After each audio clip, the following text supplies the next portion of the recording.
घरगुती सोडून बाकी कोणतंही जीवनावश्यक वस्तूमध्ये नाही. गाडी चालू शकतो आणि कायमचा उपाय करण्याकरता जे पंप आहे, सोलापुरामध्ये 16,000 LPG वर चालणारे रिक्षा आहेत. 28 एप्रिल पासून अमेरिका, इस्रायल आणि इराणचं युद्ध सुरू झालं. आज 45 दिवस होत आहेत. 10 पंप बंद आहेत. काळा बाजार प्रचंडपणे चालू आहे. जनतेची लूट चालू आहे. कलेक्टरकडेही गेलो, पालकमंत्र्याकडे गेलो, न्यायाची अपेक्षा केली. आम्ही म्हणलं किमान प्रत्येक रिक्षाला 4 लिटर प्रमाणे 40,000 अगोदर द्या, म्हणजे यांचं बसस्थान व्यवस्थित बसेल.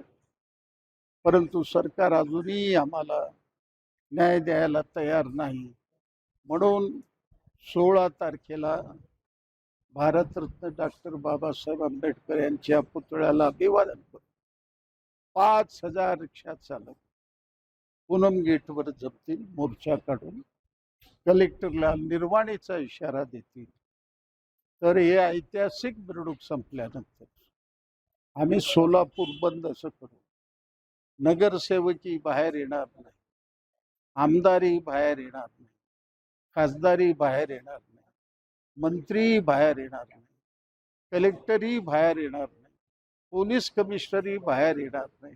प्रत्येक चौक रिक्षा लावून आम्ही अडवू. अभूतपूर्व असं सोलापूर बंद आजपर्यंत झालं नाही, तसं करायचं आमचा प्रयत्न आहे. या संदर्भात तुम्ही पालकमंत्र्यांची भेट घेतली होती. मात्र पालकमंत्र्यांनी काय तुम्हाला आश्वासन दिलं होतं आणि ते पूर्ण झालं का? तर जवळजवळ 6 तारखेला पालकमंत्र्याला डाक बंगल्यावर भेटलो.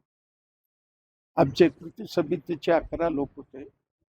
20 मिनिटं चर्चा झाली. त्या चर्चेमध्ये सगळे मुद्दे त्यांना समजावून सांगितलं. त्याने म्हणलं 4 दिवस मला मुदत द्या. मी म्हणलं आजची आज बैठक घ्या, तुम्ही आज रात्रीपर्यंत तिथं आहे.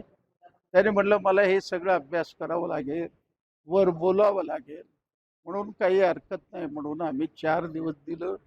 मुकाट्याने 700-800 लोक घरी गेले, परंतु कसलीही हालचाल दिसत नाही. म्हणून आम्ही आज 16 तारखेचा भव्य मोर्चा घातला. लोकशाही मराठी ऐका, पहा, जागरूक रहा.